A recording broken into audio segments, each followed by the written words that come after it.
Welcome to Child Seeds Game Day. I'm Jocelyn, and today we're going on a magical elevator. This is one of my all-time favorite theater games, and it's also awesome for indoor play at home too. Kids get excited about riding in elevators, so take that a step further by going to magical lands. Instead of going to the fourth floor of your building or the dentist's office, go underwater or to the forest or even outer space. To set up the structure of the elevator, all you need is some tape. You can do it with masking tape or painter's tape on the floor. Just gives a sense of the boundary without actually being something that they're going to bump into and get hurt. Aaron takes it a step further in this fairy tale class by asking them to paint the walls of their imaginary elevator their favorite color. Try and infuse the space with some magical thinking by asking them what else might be needed in this magical elevator.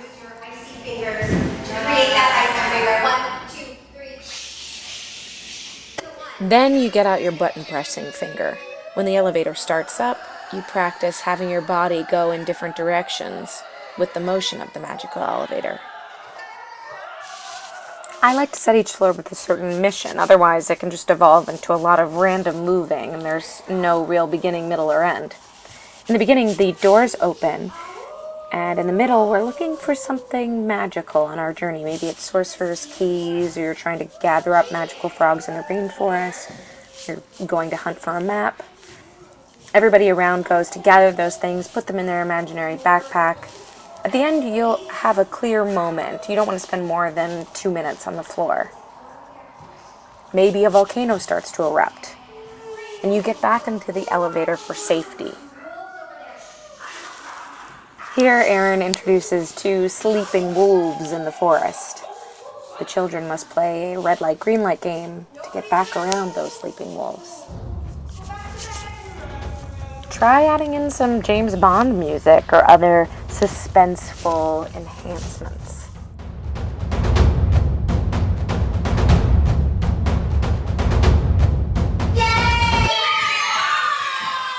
Once you've made it back, it's time to check out a new floor. Magical Elevator, like all of Jocelyn's games, is a great way to practice executive function skills.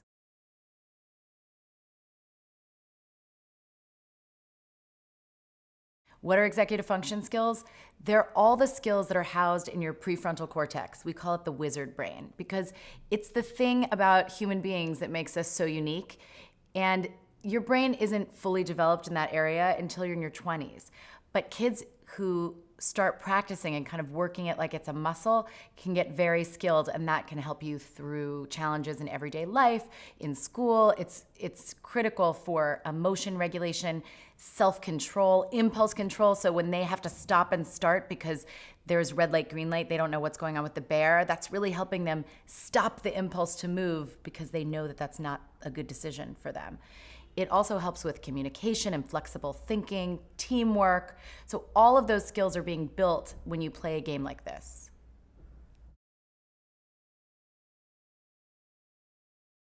Follow us on Twitter and tell us where you went on your magical elevator.